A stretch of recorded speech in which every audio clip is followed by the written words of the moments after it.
Bien, bueno, lo que vamos a ver hoy, esta semana, vamos a estar hablando de correlaciones in vitro en vivo y cómo esas correlaciones o el concepto de esas correlaciones se utiliza en bioequivalencia. ¿Ah? Eso lo vamos a estar hablando el viernes. ¿Está bien? Lo primero que quiero discutir con ustedes son las correlaciones in vitro en vivo que en un poco, si bien no la aplicación, o sea, como aplicación este, no se utiliza para bioequivalencia central, pero sí para algunos aspectos de bioequivalencia, el concepto está muy vinculado a lo que se llaman bioexenciones, que es la posibilidad que tiene un patrocinador, cuando tiene un medicamento, de no realizar el estudio de bioequivalencia si puede probar en condiciones in vitro que el rendimiento de su producto es similar al rendimiento del producto original o la referencia. O la referencia. Entonces, recuerden siempre, o sea, siempre estamos trabajando, más que nada, siempre nos enfocamos primero en medicamentos de administración oral y frecuentemente nos referimos a biodisponibilidad oral. Es uno de los procesos, o sea, son los medicamentos más abundantes, más frecuentes, y son principalmente para los cuales la bioequivalencia ha sido regulada inicialmente. Si bien ahora no, pero hace bastante en regulaciones, en países o mercados que tienen una regulación más rígida que la nuestra, ya también se pide bioequivalencia, por ejemplo, para formulaciones de administración tópica, ¿sí? Cremas, ungüentos, para formas de administración oftálmica también, etc. O sea, nosotros nos centramos mucho en la biodisponibilidad oral y trabajamos mucho con esto porque acá aún tenemos bastante que trabajar en este tema, en este sentido, con este tipo de medicamentos. Y además que tiene de los ingresos más complejos, ¿sí? Por toda la fisiología del tracto gastrointestinal. Entonces, solo a modo de recordatorio, lo que pasa en la fase biofarmacéutica, que tenemos distintos procesos, ¿sí? Tenemos procesos que dependen de la forma farmacéutica, y son procesos que se dan algunos en simultáneo, como la liberación y la disolución, ¿sí? O sea, la liberación no es una condición necesaria para que empiece la disolución, pero favorece mucho el proceso de disolución porque aumenta la superficie de contacto entre el principio activo en estado sólido y el fluido del tracto gastrointestinal. Para algunas formulaciones sí puede ser un paso necesario para que comience la disolución, por ejemplo, para comprimidos gastroresistentes, por ejemplo, ¿sí? Donde tenemos un excipiente recubriendo el comprimido que no se disuelve en medio ácido. Por lo tanto, va a retrasar la liberación a un pH donde se disuelve ese excipiente y el contenido lo que está adentro o sea, en forma interna a ese recubrimiento se pueda disgregar y el principio, que entre otras cosas el principio activo, va a poder empezar a disolverse, ¿sí? Los medicamentos con recubrimiento entérico o gastroresistentes, los comprimidos con recubrimiento entérico o gastroresistentes, en general se comienzan la liberación y la disolución en el duodeno, en el intestino. Pero para otro tipo de formas farmacéuticas, en general, la liberación lo que hace es aumentar el proceso de disolución, pero no es un paso necesario. Como sí lo es la disolución para que comience la absorción, ¿sí? Como sabemos, algo que no está disuelto no se puede absorber. Por lo tanto, estos pasos, disolución y absorción, se dan, sí se dan siempre en forma secuencial. O sea, primero la disolución y después la absorción.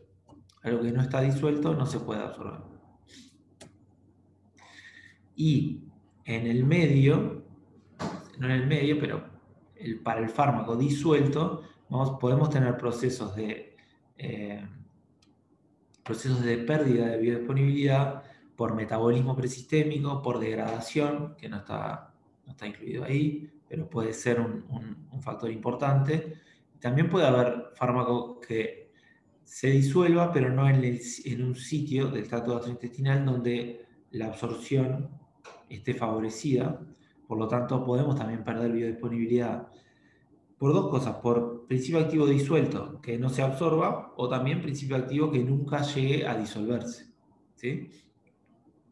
O sea, si el principio activo queda como una dispersión sólida, nunca se va a absorber y va a transitar por el tracto gastrointestinal sin ingresar nunca a la circulación sistémica. Por lo tanto, no va a hacer no va a aportar la cantidad biodisponible de principio activo. Este modelo, que ya lo vimos, un poco lo que representa es la complejidad del asunto cuando lo vemos en segmentos, cuando analizamos los distintos segmentos del tracto gastrointestinal. Es algo que hay que tener en cuenta porque no solo importa que estos pasos se den, ¿sí? Importa la velocidad a la cual se dan, ¿sí? Pero también importa en qué lugar se dan. No es lo mismo que un principio activo se comience a disolver, se disuelva muy rápido en una zona distal del intestino delgado, ¿sí? Donde capaz que tengo cierta permeabilidad, cierto pH, que ya esté disuelto enteramente a los pocos minutos de estar en el estómago y pase disuelto a las zonas proximales del intestino delgado, ¿sí?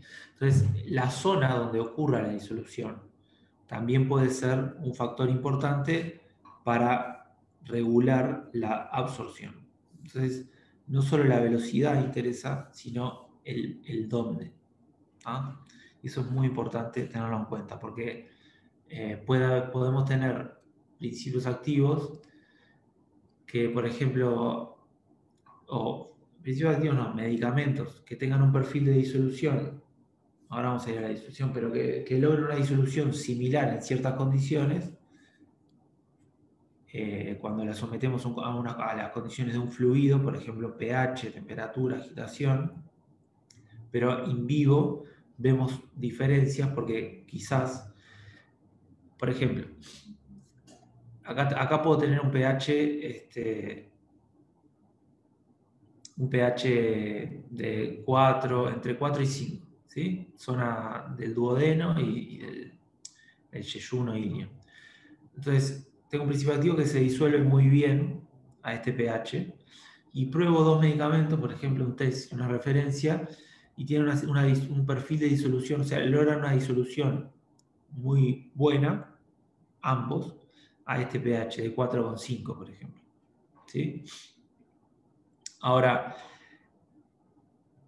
no solo importa eso, imagínense que la absorción también del principio activo está muy favorecida en esta zona, o sea, se disuelve y se absorbe, pero también lo que demore cada producto en llegar a este sitio donde comienza la disolución y después ocurre la absorción.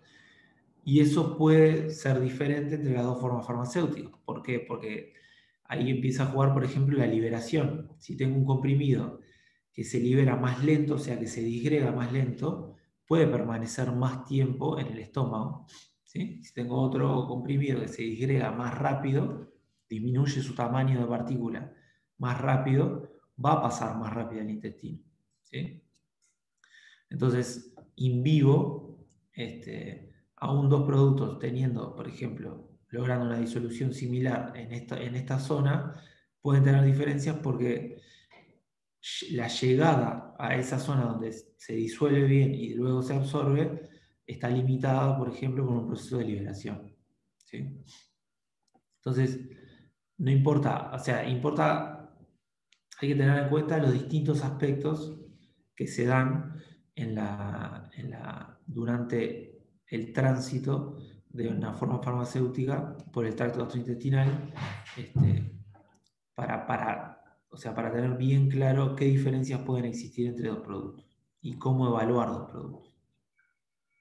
Entonces, cuando analizamos un perfil farmacocinético, una serie temporal de concentraciones en sangre luego de la administración, ¿sí? A tiempo cero, ¿sí? Ese perfil está compuesto por un proceso que llamamos input, ¿ah? Y otro proceso que llamamos output. Estos dos procesos los podemos de alguna manera separar matemáticamente. El proceso de input o de ingreso del principio activo a la circulación sistémica tiene una influencia, obviamente, del ingreso de lo que ocurre en la fase biofarmacéutica, ¿sí? De los procesos, estos que hablábamos recién, liberación, disolución, absorción, ¿ah? Para una administración extravascular, que van a regular la velocidad de ingreso, pero también está afectado, por supuesto, por la disposición del fármaco. ¿Sí? O sea, lo que está afectado es esta ventana que yo estoy dibujando acá en el perfil farmacocinético, ¿no? Entonces, cuando nosotros, por ejemplo, evaluamos una concentración máxima, una Cmax, no está solo influenciada por la velocidad de ingreso. También, obviamente, cuando el principio activo ingresa a la circulación sistémica, ya es sujeto a los procesos de distribución y eliminación. Por lo tanto, la disposición del fármaco está presente en todo el perfil, ¿sí? Alterando las concentraciones que observamos a lo largo del tiempo. Entonces, el ingreso y la disposición son procesos que están presentes durante esta zona. Llega un momento que el ingreso se hace cero, ¿sí? Porque ya no hay más masa de fármaco para ser absorbida, por lo tanto el proceso de absorción, o sea, la fase biofarmacéutica tiene un fin, y luego de ese fin lo que queda es puramente el proceso de salida, de output, ¿sí? Que es únicamente la disposición del fármaco, ¿sí? O sea, la distribución y la eliminación. Entonces, hay maneras, y vamos a ver algunas, de trabajar con estos conceptos para intentar aislar el proceso de input e intentar conocer un poco cómo se puede estar dando solo el ingreso, o sea, la velocidad de absorción del principio activo al organismo. Entonces, dependiendo de la forma farmacéutica, ese proceso de input puede ser más o menos complejo. Si yo administro una dosis de fármaco por vía intravenosa, el input va a ser instantáneo y lo puedo considerar, bueno, no va a ser instantáneo, va a ser muy rápido y lo puedo considerar instantáneo, ¿sí? Por eso aquí no hay ningún proceso. Entonces, después de dar una administración intravenosa por vía bolo, puedo asumir que el único proceso que va a estar teniendo lugar es la disposición, o sea, la distribución y la eliminación. Cuando administro una solución oral, voy a tener, por vía extravascular, voy a tener el proceso de absorción, ¿sí? Que va a estar más que nada regulado en su velocidad por la permeabilidad del principio activo a través del epitelio, de la mucosa del tracto gastrointestinal, en cualquiera de los sitios donde logra una permeabilidad significativa, ya sea las primeras zonas del intestino o las zonas más distales. Muy pocos, ya dijimos que muy pocos principios activos logran absorberse en el estómago, ¿sí? Pero una solución oral, ya tenemos el principio activo disuelto, el único proceso que va a estar jugando ahí es la permeabilidad, la permeación del principio activo hacia la circulación, primero hacia la circulación portal, ¿sí?, del tracto gastrointestinal, y luego a la circulación sistémica. Entonces ahí vamos a tener, además de la disposición, el proceso de absorción. Y para formulaciones para medicamentos en donde el principio activo se incluye en estado sólido, ahí ya tenemos, o sea, comprimidos, o pueden ser cápsulas que contengan, por ejemplo, microgránulos o polvos. Ahí ya voy a tener sí o sí procesos de disolución o también quizás procesos de liberación, ¿sí?, haciendo ese input un poco más complejo. Esas diferencias se van a ver reflejadas en el perfil farmacocinético, ¿sí?, modificando ese perfil. ¿Está bien? Como vimos, cambios en el input van a generar distintas velocidades de ingreso, y las velocidades de ingreso afectan a la parte del perfil que estaba iluminada con naranja en unas diapositivas atrás. Si no están acá, también.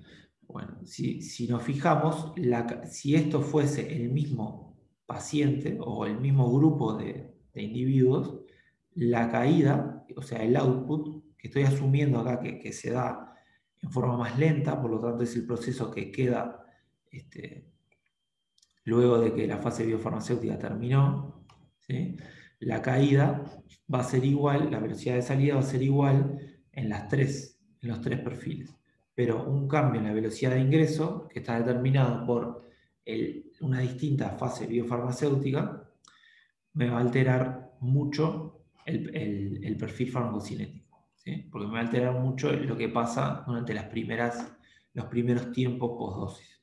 Entonces acá lo que estamos haciendo es disminuir la velocidad de ingreso, ¿sí?, cuando pasamos de un intravenosa a una solución oral o a un comprimido de liberación inmediata, y esa disminución lo que hace es aumentar el tiempo máximo, o sea, el tiempo al que se da la concentración máxima, y disminuir la concentración máxima.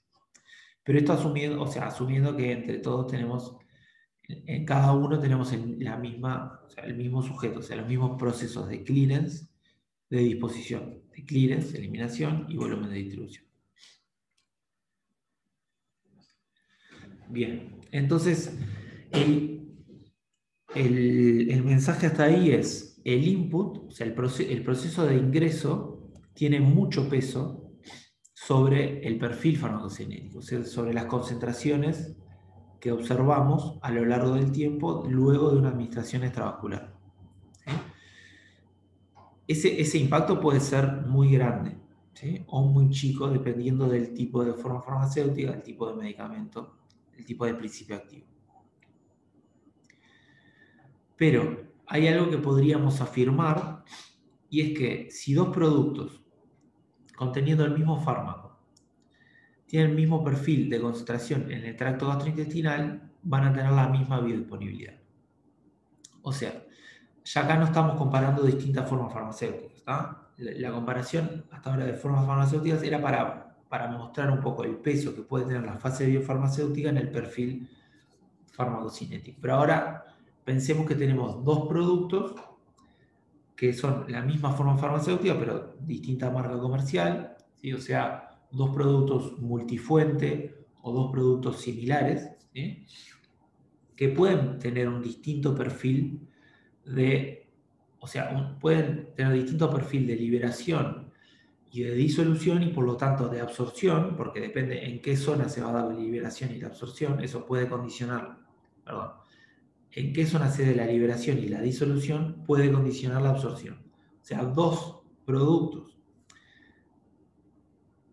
similares o multifuentes pueden diferir en la fase biofarmacéutica, dándonos un input diferente, y ese input diferente puede tener un impacto en el perfil farmacocinético. Y eso es lo que estamos estudiando. Entonces, cuando ya comparamos entre dos productos similares o equivalentes farmacéuticos, lo que se dice muchas veces productos multifuentes, o sea, productos que vienen de fuentes diferentes, de laboratorios diferentes, pero que contienen el mismo principio activo, si esos dos productos tienen el mismo perfil, generarse el mismo perfil, generar el mismo perfil de concentración, de concentraciones en el tracto gastrointestinal, la biodisponibilidad sería igual para ellos. O sea, la biodisponibilidad que lograran sería igual. Lo mismo, si dos productos, o sea, dicho de otra manera, ¿no? Si dos productos presentan similar disolución in vivo, ¿está bien? Bajo todas las condiciones intraluminales del tracto gastrointestinal, tendrán la misma biodisponibilidad. O sea, el proceso de input que estamos viendo para formas farmacéuticas, pensemos en comprimidos, ¿no? Para tener todos los pasos que se pueden dar en la fase biofarmacéutica, liberación, disolución, absorción, los procesos que se pueden dar ahí se van a dar a determinada velocidad y van a generar un perfil de concentraciones de principio activo en los fluidos del tracto gastrointestinal, ¿sí? Primero en el estómago, luego en el intestino, ¿sí? El delgado y luego más lejos el intestino grueso. Entonces, si la disolución de dos formas farmacéuticas fuese, porque la disolución es lo que termina lo que termina disponibilizando al principio activo para la absorción.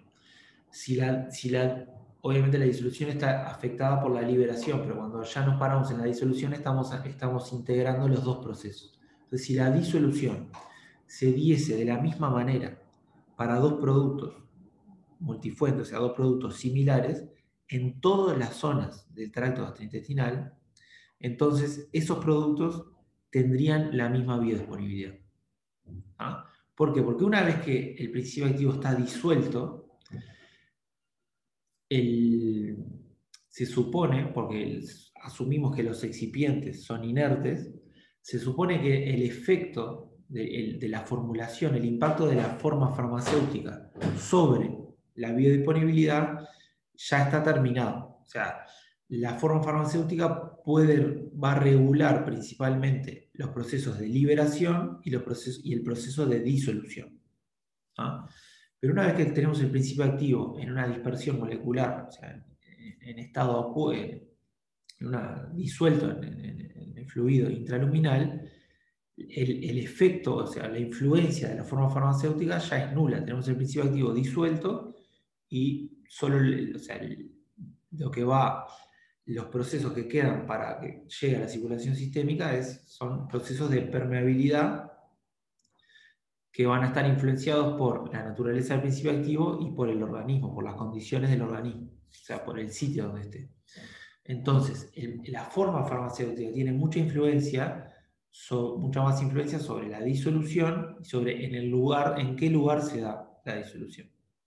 Pero si imaginamos dos productos que tengan el mismo perfil de disolución en todos los sitios del tracto gastrointestinal, entonces, como la influencia de la forma farmacéutica, de la marca comercial, de la tecnología farmacéutica, se acaba cuando el principio activo ya está disuelto, entonces, si dos productos logran la misma disolución en todas las condiciones del tracto gastrointestinal, entonces deberían tener una igual biodisponibilidad.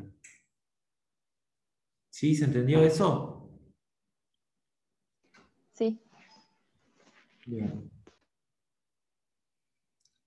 Esto nos da a nosotros una herramienta, o sea, manejar ese concepto y esa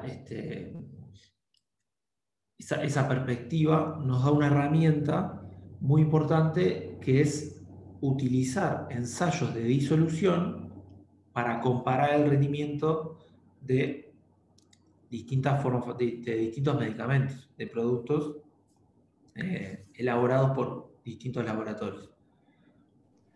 Una Sí. pregunta. ¿Eso de hacer los ensayos de disolución in vitro te sirve solo para descartar, ¿no? Porque si in vitro ya te da que no se parecen, in vivo tampoco se van a parecer. Pero no te sirve para confirmar.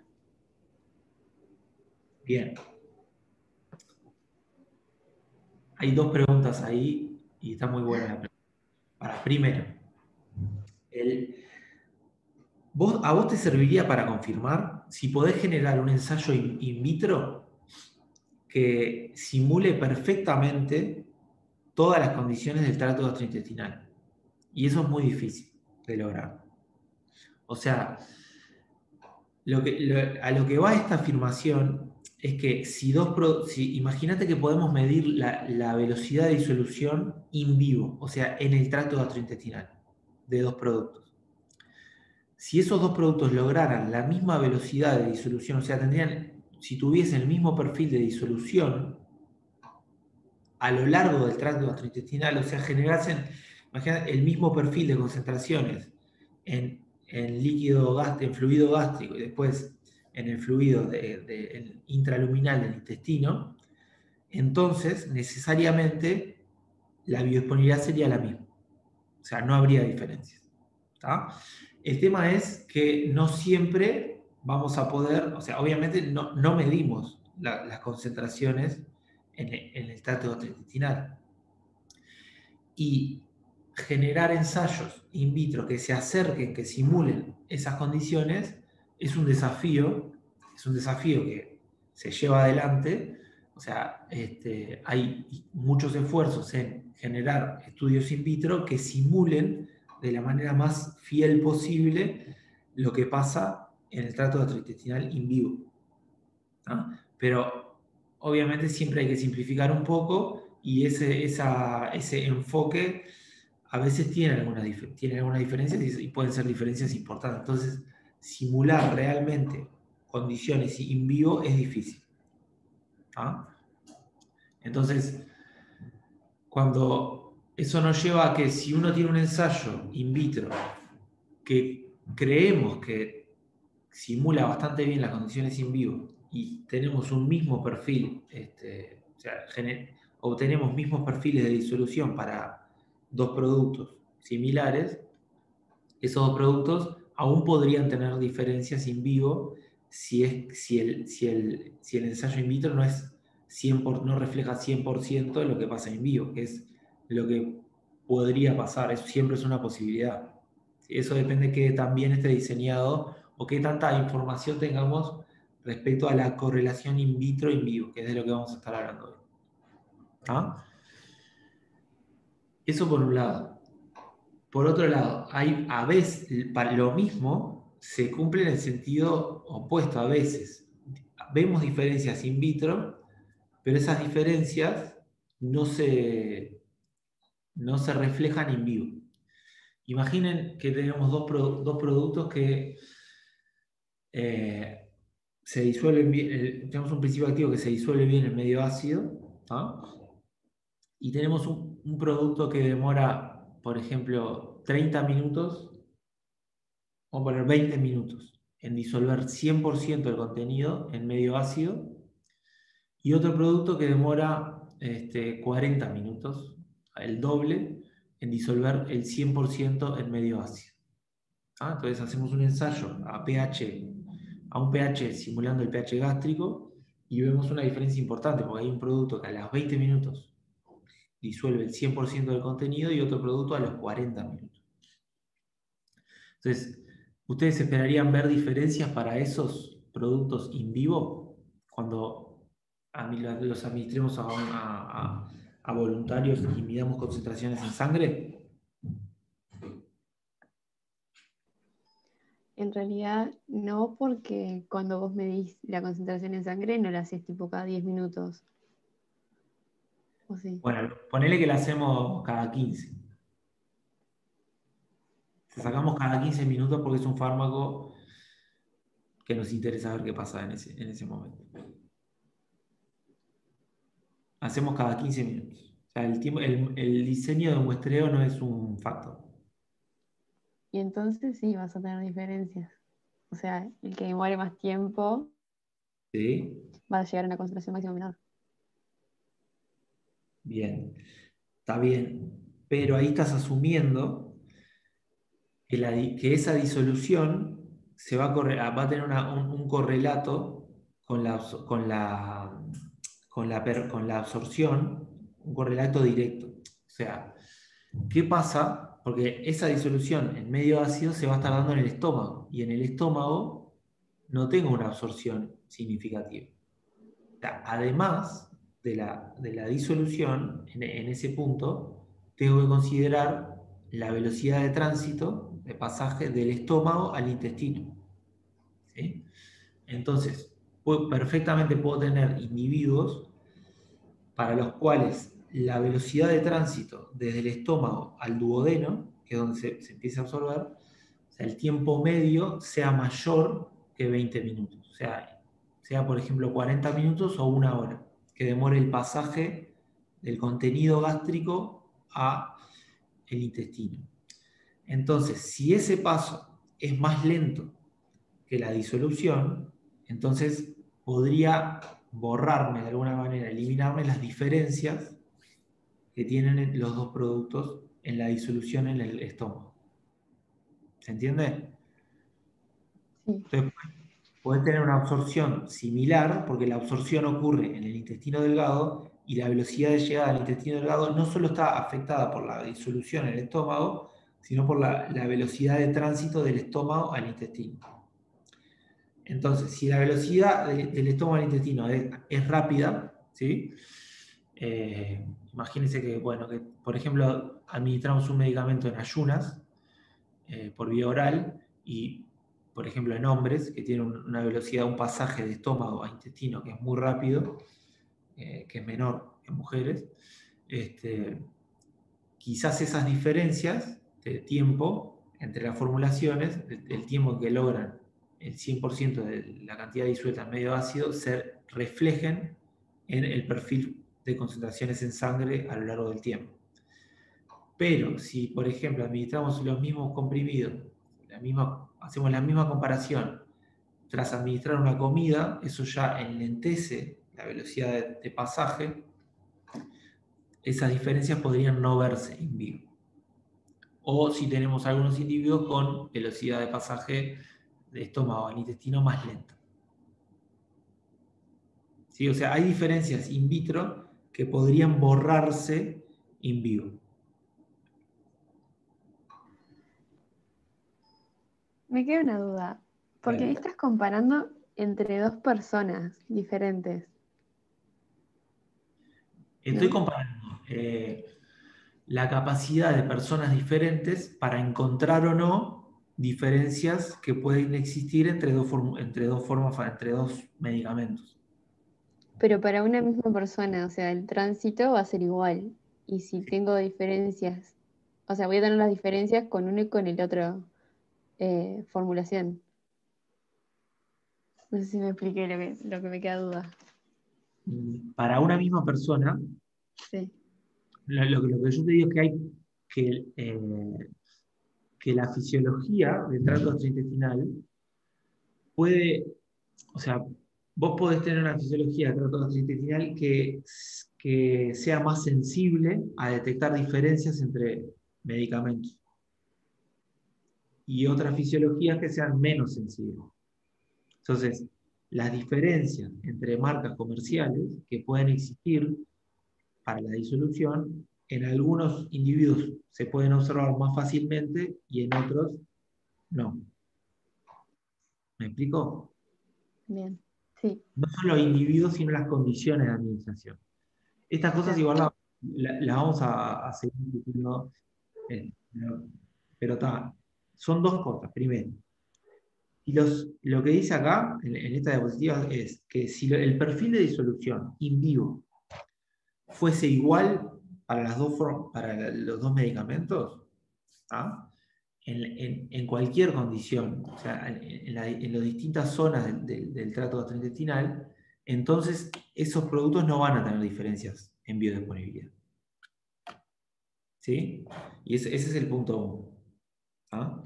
Entonces, si yo pudiese tener un ensayo in vitro, o sea, en el laboratorio, que simulara perfectamente lo que ocurre en el tracto gastrointestinal, ¿ah? Yo tendría una herramienta ideal para anticiparme a posibles diferencias in vivo entre las marcas comerciales.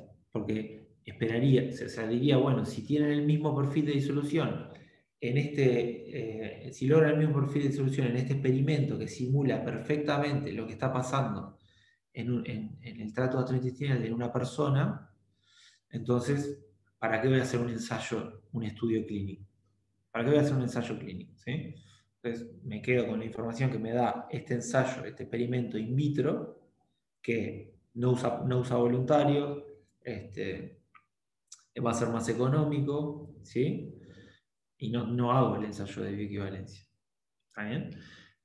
El problema cuál es? Que simular esas condiciones no es, no es nada fácil, porque no solo hay que simular la disolución y los distintos entornos que tienen lugar en el trato gastrointestinal, que es bastante complejo, sino que también hay que ver, por ejemplo, los pasajes entre una zona y otra del tracto gastrointestinal. ¿Sí? Y hay mucha investigación en ese sentido. O sea, se va avanzando y ahí hay distintos equipos, ahora vamos a ver algunos, que se desarrollan con esa mentalidad, con la idea de simular lo más posible las condiciones del tracto gastrointestinal. ¿Sí? ¿Se entendió? ¿Hasta ahí? Sí. Bien.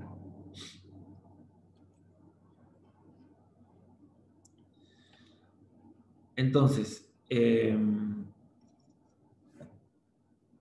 podríamos reducir o hablar de que, bueno, un poco lo que les venía comentando, ¿no? Que no importa solo la disolución, sino que también importa la permeabilidad como procesos secuenciales que regulan el ingreso del principio activo a la sangre, ¿no? Entonces, cuando yo quiero evaluar, por ejemplo, imagínense que nos ponemos nos ponemos en campaña para diseñar un ensayo, para evaluar condiciones in vitro de disolución que reflejen lo más posible lo que está pasando en vivo. Mi probabilidad de éxito va a ser alta. O sea, porque, bueno, imagínense que conocemos bien el trato gastrointestinal, tenemos herramientas como para generar bien simular bien los distintos fluidos que se pueden observar, que existen en el lumen del trato gastrointestinal. O sea, primero tenemos el fluido gástrico con un pH ácido, capaz que con alguna presencia de alguna enzima que se pueda agregar o no. Después, bueno, el mismo pH, el mismo fluido gástrico puede ser diferente administrado con comidas o en ayuna, pero imagínense que estamos en ayunas. Pasamos al fluido intestinal, en el duodeno tenemos las secreciones biliares, tenemos secreciones biliares y secreciones de bicarbonato, tenemos un pH un poco más alcalino, o sea, sigue siendo ácido, pero un poco más cercano a 7, y con algunas otras enzimas y algunos tensoactivos, yo puedo generar ese experimento, ¿ah? Reproduciendo fielmente la disolución, pero en distintos sectores, ¿ah? Del tracto gastrointestinal por separado, porque sería medio imposible hacer una disolución en simultáneo, porque no es lo que pasa. Lo que pasa es que la forma farmacéutica primero está en el estómago, después pasa, o una fracción de la forma farmacéutica pasa al intestino y sigue su tránsito. Aún cuando yo puedo reflejar perfectamente, o no perfectamente, pero de manera muy fiel, lo que ocurre, o sea, las condiciones in vivo, voy a seguir teniendo un problema, que es que la absorción podría estar más condicionada por la permeabilidad que por la disolución. ¿Sí? O sea, estos procesos que se dan en forma secuencial, disolución y permeación, ¿no? cuando tengo dos procesos que se dan en forma secuencial, el proceso más lento va a ser el limitante y va a ser el que regule la cinética de toda la fase biofarmacéutica. Entonces, si tengo un fármaco que se disuelve rápido, pero permea muy lento, ¿sí? Ahí ya voy a tener una complejidad mayor y va a ser más difícil generar un ensayo in vitro que simule las condiciones in vivo. Porque imagínense que yo tengo una velocidad de disolución muy alta para el medio intestinal, por ejemplo el duodeno, ¿sí?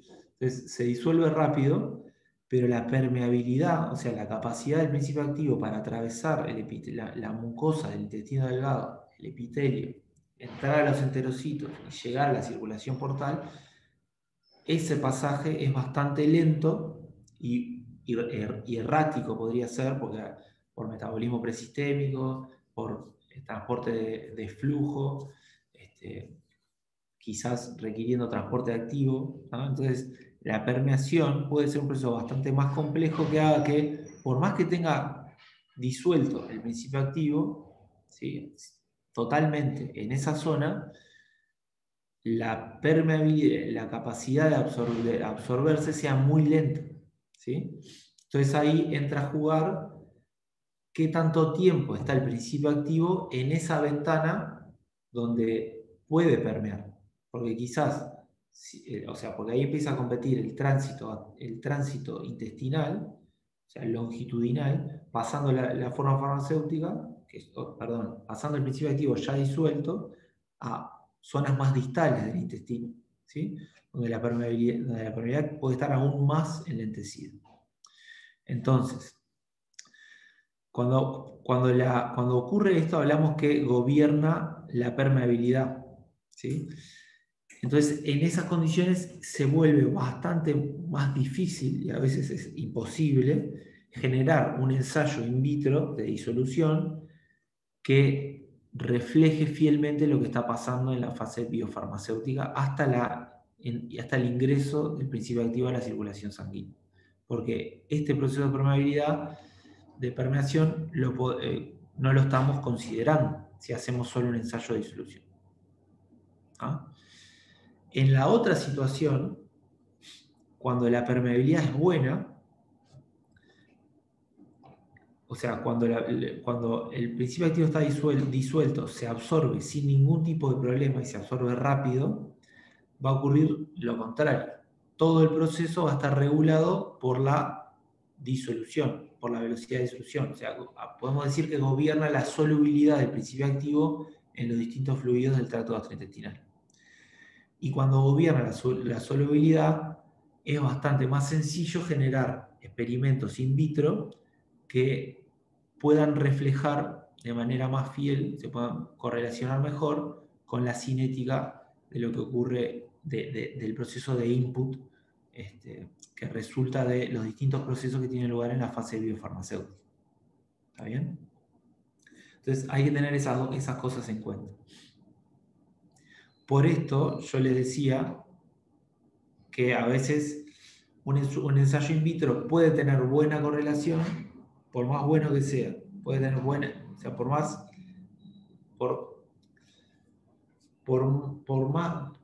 más fiel que sea respecto a las condiciones in vivo, puede tener buena correlación con lo que pasa con el perfil farmacocinético o no. Podemos seguir viendo diferencias. Las correlaciones in vitro en vivo se pueden definir como modelos matemáticos predictivos que describen la relación entre una propiedad de la forma farmacéutica estimada in vitro, que en general es velocidad o cantidad de fármaco disuelto en un ensayo de disolución, y una propiedad relevante de la respuesta farmacocinética in vivo, que puede ser la concentración plasmática, la cantidad absorbida, etc. Esa es la definición de la correlación in vitro in vivo. O sea, que cuándo va a tener más probabilidad de éxito, cuando el principio activo, cuando la fase biofarmacéutica de un principio activo esté principalmente gobernada por la solubilidad. Si gobierna la permeabilidad, encontrar un modelo matemático, ¿ah? Que genere un link, un buen link entre lo que puedo observar en un ensayo de disolución o en un ensayo in vitro versus lo que ocurre in vivo, que lo voy a estar observando porque estoy midiendo concentraciones en sangre a lo largo del tiempo, va a ser más difícil. Las correlaciones in vitro en vivo tienen como objetivo estimar el input, ese que estábamos hablando, el input in vivo para administraciones extravasculares. ¿Está bien? Entonces, cuando hablamos in vitro, de estudios in vitro, hablamos de ensayos de disolución, generalmente ensayos de disolución, que pueden ser en distintas condiciones. Lo importante, y algo que es característico de estas correlaciones, es que siempre hablamos de ensayos de disolución biorrelevantes. O sea, que simulen o que contengan características relevantes o que reflejen características relevantes del entorno del tracto gastrointestinal. O sea, características relevantes considerando, relevantes para la biodisponibilidad, ¿no? Y eso los puede diferenciar, los ensayos de disolución que se utilizan en este marco, los puede diferenciar bastante de los ensayos farmacopeicos. Los ensayos de farmacopea de disolución generalmente tienen otro objetivo, ¿no? Y generalmente son ensayos que se realizan en condiciones donde el principio activo se disuelve bien, ¿no? O sea, por ejemplo, si se ponen a revisar las monografías para distintos principios activos, van a ver que, por ejemplo, un principio activo, un ácido débil, va a tener un ensayo de disolución en su monografía con un medio, con un pH más alto. O sea, un pH donde se disuelva. Porque si yo un ácido débil, si la farmacopea incluyera un estudio de disolución para un ácido débil en medio ácido, ¿ah? El medio ácido va a estar no ionizado y puede no llegar a disolverse. Depende de la solubilidad que tenga el principio, esa molécula en forma no ionizada. Pero imagínense que es una molécula poco soluble y es un ácido débil, entonces a pH ácido está en condiciones, la solubilidad va a ser mucho menor que en pH más alcalino, donde va a estar ionizado y la solubilidad va a estar favorecida. Entonces, en general, una monografía de farmacopea va a pretender que, o sea, va a incluir condiciones donde el principio activo se disuelva, ¿sí? Entonces, ahí ya no nos vamos un poco del objetivo, no del objetivo para los cuales está desarrollado esos ensayos. No digo que estén mal y que sean incorrectos esos ensayos, ¿tá? No digo que estén mal ni estoy en contra de la farmacopea. Lo que les digo es que hay que considerar que el objetivo es otro. No es reflejar, no es tener un ensayo que refleje lo que está pasando en vivo, ¿sí? Porque con lo primero que se va a encontrar el principio activo cuando lo administremos el medicamento va a ser con medio ácido, ¿no? Y eso puede tener muchísimo impacto sobre sobre el perfil de absorción. Entonces, lo que en general lo que se busca con farmacopea es otra cosa, a evaluar la reproducibilidad del lote y encontrar defectos del proceso de producción. Pero bueno, los ensayos de disolución en este punto, en este marco, correlaciones in vitro en vivo, sí necesitan considerar que por más ácido débil que sea, lo primero que se va a encontrar el principio activo va a ser con un medio ácido y por lo tanto la solubilidad ahí va a estar disminuida y por lo tanto podría yo tener al principio una velocidad de disolución muy baja y después una velocidad alta. O sea, los ensayos de disolución en este marco de correlaciones in vitro en vivo sí necesariamente deben ser biorrelevantes, o sea, deben incorporar características del tracto gastrointestinal. Hay otros ensayos que también se utilizan, son los ensayos de liberación, que que miden un poco la velocidad de desintegración de un comprimido, por ejemplo, o la velocidad de apertura de una cápsula, que son procesos que pueden también tener un impacto sobre el input, sobre el rendimiento de la fase biofarmacéutica. Estos ensayos, cuando se diseñan adecuadamente, se pueden utilizar para caracterizar y evaluar aspectos físico-químicos de una formulación y comparar distintas marcas comerciales, ¿no? en este marco, o distintas formulaciones de una misma marca comercial. Y tienen las ventajas que ya les mencioné, van a ser mucho más simples, rápidos, y pueden evitar la experimentación en seres vivos, lo cual hace que necesariamente sean siempre estudios más económicos.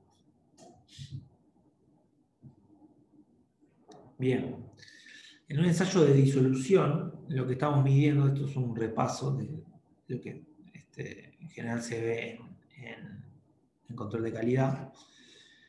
En ensayo de disolución se mide la velocidad de transferencia, obviamente del principio activo, desde la formulación al medio de disolución, ¿no? Esa velocidad de transferencia la puedo representar en forma más detallada.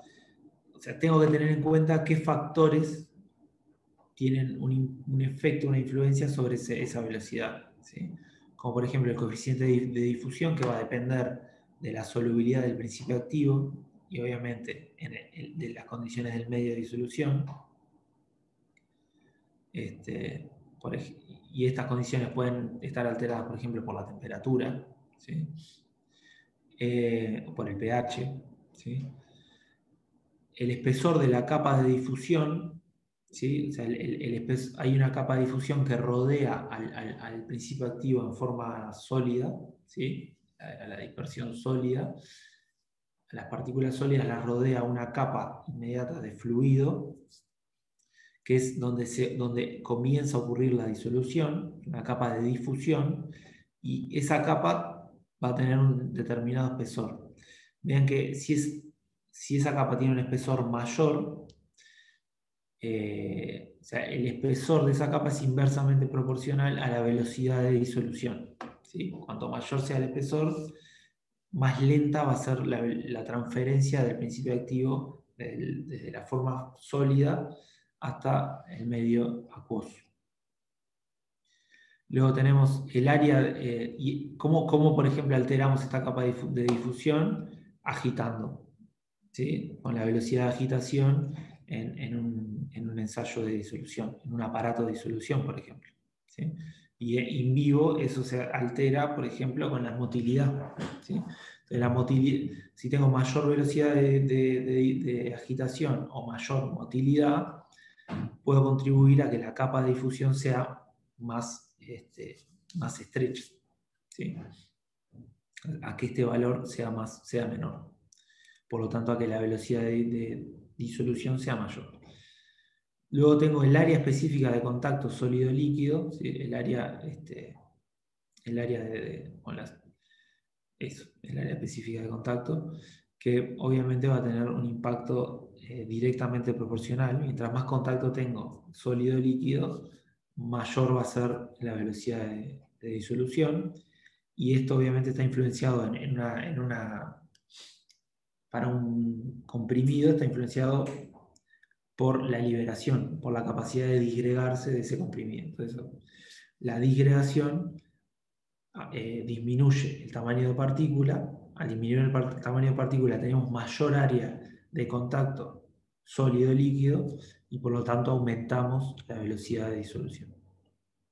Y luego tenemos este gradiente, que es la diferencia entre la concentración de saturación, o sea, la concentración de saturación de un principio activo en un medio dado, ¿sí? Que obviamente va a estar influenciada por su solubilidad, y la concentración que tiene en la solución, ¿sí? Entonces, lo que les marca esto, por ejemplo, es que si en una solución determinada ya se llegó a la concentración de saturación, la velocidad de disolución va a tender a cero. O sea, si tengo una forma sólida, principio activo sólido, y quiero disolverlo en un fluido, pero que ya tiene una concentración, ¿sí? CB acá, ya tiene una concentración de principio activo de saturación, o sea, una concentración igual a la solubilidad del principio activo en ese medio, entonces esta diferencia va a ser nula, ¿sí? Y la velocidad va a ser nula también. Entonces, estamos analizando esto. Esta es la capa de difusión, H, ¿sí? Acá tenemos la partícula en estado sólido, ¿sí? Y acá tenemos el pasaje, el proceso de difusión y el pasaje hacia el medio acuoso. Entonces, la concentración B vendría a ser esta, ¿sí? Y obviamente, en general, en los ensayos de disolución tratamos de que esta concentración, que la diferencia entre esta concentración y la concentración de saturación sea lo mayor posible. Tratamos a veces se trata y a veces simplemente se conduce en las condiciones que tengamos, pero o sea, las condiciones, dependiendo de la solubilidad del principio activo, pueden hacer que el gradiente, la diferencia entre esta concentración y esta sea alta o sea baja. Por ejemplo, recién les decía, un ácido débil, poco soluble, en medio ácido va a tener una velocidad lenta de disolución, porque la diferencia de este gradiente va a ser baja. In vivo, ¿qué es lo qué vendría a pasar in vivo? Si pensamos en la disolución in vivo, lo que puede ocurrir es que a medida que se va disolviendo el principio activo, ese principio activo queda disponible para ser absorbido, o sea, para permear. Entonces, esta diferencia podría ser siempre alta, ¿sí? Siempre que sigamos teniendo masa acá. A medida que la cantidad de masa va bajando también, perdón, porque la concentración de saturación siempre va a ser la misma. Pero esa condición donde la diferencia de esta se mantiene constante y la concentración en solución tiende a cero, porque apenas se disuelve, se va del lugar, se llama condición zinc. Entonces, en esa condición, es la concentración de saturación la que queda regulando la velocidad de disolución. En general se trata in vitro de reproducir estas condiciones, pero a veces o de interpretar los resultados considerando esto, ¿no? Por ejemplo, con un aparato 2, con un vaso de disolución, esto no se reproduce, ¿no? Porque a medida que se va disolviendo en solución, esta concentración B va aumentando, ¿sí? Y el gradiente, la diferencia entre la concentración de saturación y la concentración en medio, se va haciendo cada vez más chica. ¿Por qué? Porque lo que se disuelve va quedando en el vaso. Pero hay otros ensayos de disolución que sí pueden considerar este factor. Y luego, por supuesto, tengo el problemita de la permeabilidad, que se puede medir y lo vamos a ver un poco más el viernes. Esto lo voy a dejar para el viernes. Pero yo puedo también medir la permeabilidad para saber qué tan buena es la permeabilidad de un principio activo. Incluso esto me puede llevar a desarrollar algunos tipos de ensayos de disolución donde yo no solo incorpore el proceso de disolución, o sea, intenta reproducir el proceso de disolución in vivo, sino que también considere aspectos de permeabilidad del principio activo una vez que ya está disuelto. Y hay esfuerzos en ese sentido en intentar desarrollar equipos o experimentos de disolución que reflejen de una manera más fiel lo que pasa en el tracto gastrointestinal. Y estos son algunos. Por ejemplo, acá les dejo un link Esto es una empresa que desarrolló estos dos ensayos de disolución y que también consideran permeación. Entonces uno genera la disolución en por ejemplo acá en un vaso, y tiene una monocapa de células en el medio. Entonces está simulando lo que pasaría a medida que se disuelve el principio activo, lo que pasaría con la transferencia hacia otro espacio, ¿sí? Y uno midiendo acá podría tener una idea de la absorción. Entonces, acá podríamos estar estudiando los dos procesos, la disolución y la permeabilidad. Pero sigue siendo una simplificación importante porque no estoy teniendo en cuenta los distintos segmentos del trato gastrointestinal y la velocidad de tránsito entre esos distintos segmentos. Entonces, son acercamientos, pero siguen siendo simplificaciones. Hay algunos bastante más complejos que incluso reproducen las distintas zonas del trato gastrointestinal con compartimientos, con vasos, ¿sí? Entonces tengo, por ejemplo, una zona que es el estómago, con bombas que generan una cierta velocidad de agitación, un cierto mezclado, ¿sí? en ese sitio, y a donde yo puedo además agregar fluido, ¿sí? a distintos tiempos. Después, y también regular el pasaje de ese lugar a compartimentos posteriores, ¿sí? Que obviamente van a tener otro pH y que quieren simular el intestino. Este equipo se llama TIM, y en distintas zonas o sea, básicamente con vasos se está intentando reproducir los distintos segmentos del tracto gastrointestinal. Y en algunos sitios se introducen estos vasos acá que ven blancos, acá están reflejados esquemáticamente por estos dibujos. Incluyo algunas membranas que van a medir, donde el principio activo puede permear y puede ser transferido a ese sitio donde yo puedo medir cuál es la velocidad, cuál sería como. O sea, me puedo acercar a la velocidad de absorción en esa zona. Entonces, en distintas zonas del intestino delgado, por ejemplo, y el intestino grueso. Entonces, nada, son acercamientos que se usan mucho en el desarrollo de nuevas formas farmacéuticas, pero bueno, tampoco es algo tan masivo y es algo que está en estudio y en desarrollo. Otros equipos, por ejemplo, el equipo de aparato 4, el aparato 4 es un equipo de disolución de celdas de flujo continuo, donde esto que ven acá son celdas donde yo pongo la forma farmacéutica y hago pasar el medio a través de esa celda. Entonces son celdas que tienen condiciones tienen un volumen determinado y yo los puedo setear a una temperatura determinada, pero lo más interesante es que primero tengo condiciones sin, porque el medio que voy haciendo pasar por la celda, luego lo voy recogiendo y puedo evitar la recirculación. O sea, si bien puedo también hacer que recircule, normalmente lo que se hace es recoger las distintas fracciones de medio de disolución que pasaron por acá y en donde el principio activo se va a ir disolviendo. Entonces la diferencia entre el gradiente ese va a estar favorecido.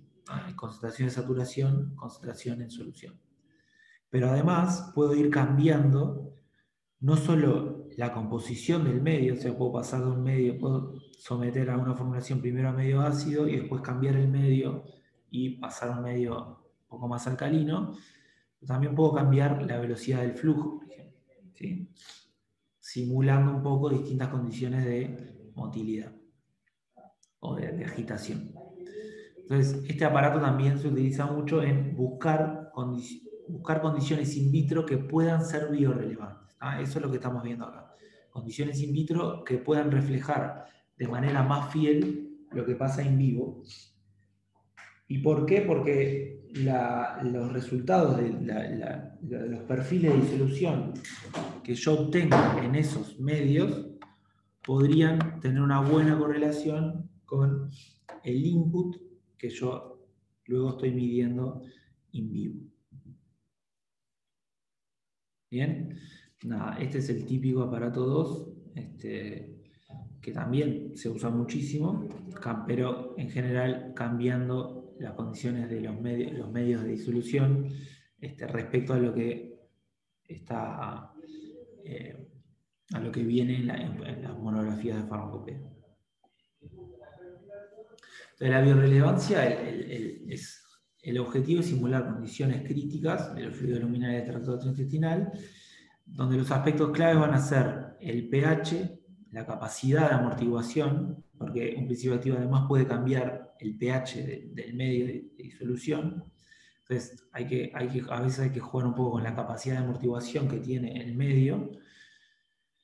La molaridad, la fuerza iónica, o sea, la concentración de sales, por ejemplo, que agregamos en un medio de disolución, la viscosidad, la presencia o no de tensoactivos, que pueden simular condiciones diferentes. Condiciones de ayuno, se tiende a no poner tensoactivos, aunque en el intestino podría agregarse alguno. Condiciones postprandiales, que son post comida, ahí sí en general se considera el agregado de tensoactivos. También se pueden agregar enzimas, por ejemplo, para ser más fiel, siempre y cuando la presencia de la enzima tenga un impacto sobre la biodisponibilidad. Si no, no. Entonces, algunos medios... a ver, ¿hay dudas hasta ahí o algún comentario que quieran hacer? ¿Me va siguiendo?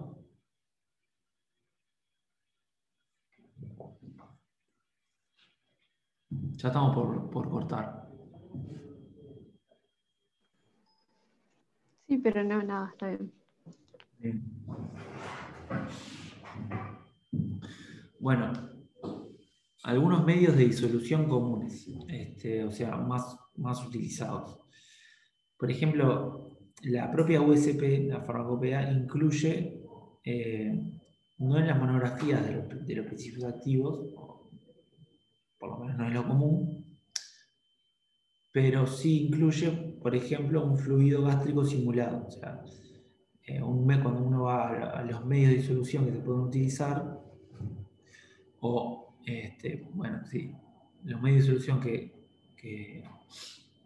uno de los medios de disolución que aparece en farmacopea como genérico para ser aplicado con distintos objetivos es el fluido gástrico simulado, el SGF, que tiene un pH de 1,2 y es una solución de ácido clorhídrico con cloruro de potasio que puede tener o no pepsina, ¿sí? Una enzima, ¿no?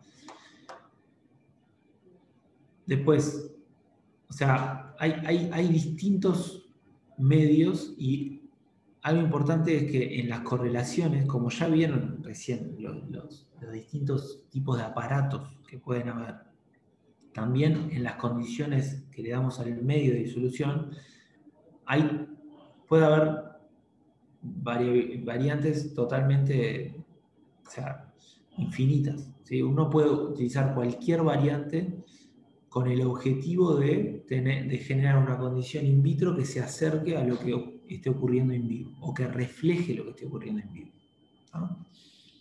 Entonces, por ejemplo, puede uno probar un medio recomendado por farmacopea o no. Puede utilizar otro medio que uno entienda que es mejor. Hay otro, por ejemplo, este es un producto que hay una empresa que se dedicó a desarrollar medios de disolución para generar ensayos biorrelevantes, para hacer correlaciones in vitro en vivo, y que tiene distintas recomendaciones para, por ejemplo, para simular medio gástrico con comida, o sea, en condiciones de ayuno o postprandial. Este que yo le pongo acá es el fasted state, o sea, las condiciones de ayuno es el medio gástrico, ¿sí? y este tiene una diferencia que usa un pH 1,6 en vez de un pH 1,2. Ese cambio de pH puede parecer chico, pero para algún principio activo puede tener un impacto grande, dependiendo de su pKa. Condiciones gástricas postprandiales que se han simulado, por ejemplo, se ha usado leche para simular condiciones del estómago con presencia de tensoactivos. ¿Sí? La leche es una emulsión que va a favorecer la disolución de productos de principios activos poco solubles. Se ha usado, por ejemplo, este tipo de preparados en Jure. Entonces, hay posibilidades muy amplias. Ya pasando al intestino, la USP también tiene un fluido intestinal simulado que usa un pH de 6,8 y usa un buffer para amortiguar ese pH fosfato monobásico de potasio. Vean que acá, en condiciones gástricas, no tengo un buffer, tengo un pH que está definido, que está dado por la concentración de ácido clorhídrico. La capacidad de amortiguación del estómago es muy baja. O sea, el estómago no amortigua, o sea, el contenido estomacal va a modificar el pH. ¿Ah? Sin embargo, cuando pasamos al intestino, el intestino sí tiene la capacidad de amortiguar. Entonces, ahí sí se suelen utilizar buffers, como principalmente fosfato monobásico de potasio, para mantener con una cierta concentración, para mantener el pH a 6,8 o a otros pH.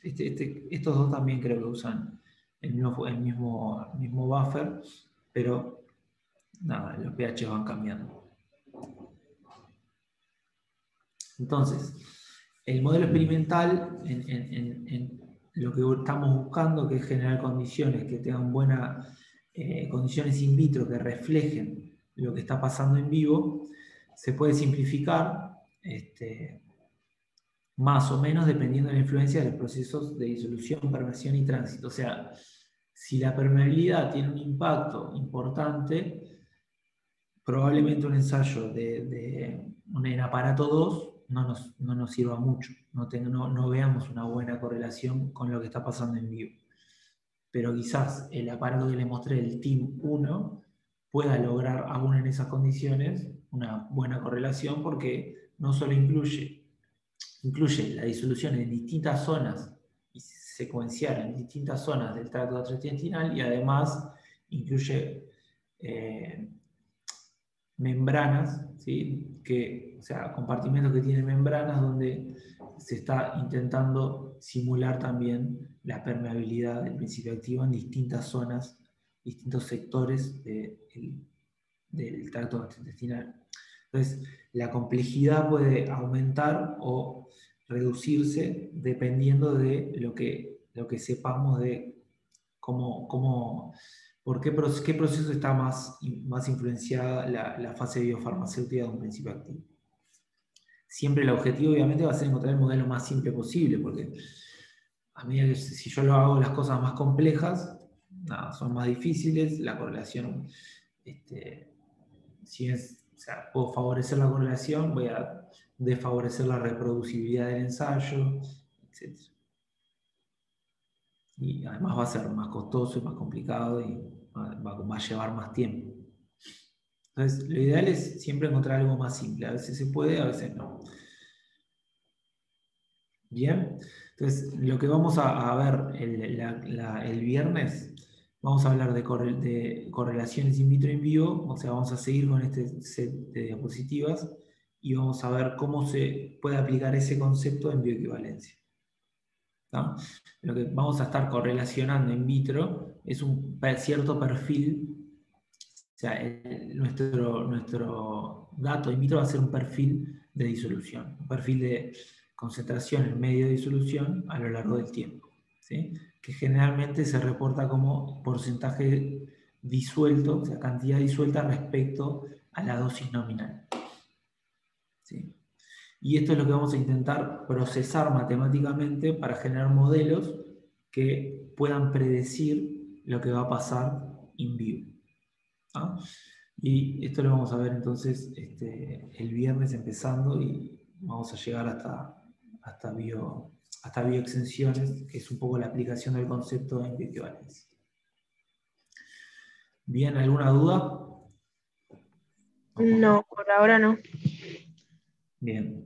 Les subo las diapositivas y les vamos a subir los datos para que trabajen un poco más con lo que vieron la semana pasada,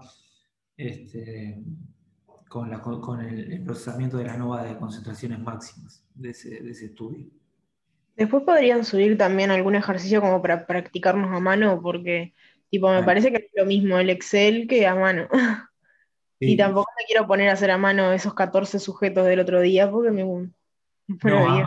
a mano no los hagas. Está, Ese tipo de procesamiento. Lo que entendemos igual es que haciendo el ejercicio en Excel, después la parte de a mano va a ser bastante más simple. está. Igual les puedo subir un parcial tipo, por ejemplo, un parcial de otro año. Dale, buenas. ¿Ah? Bueno, muchas gracias. Vale, entonces, nos vemos el viernes.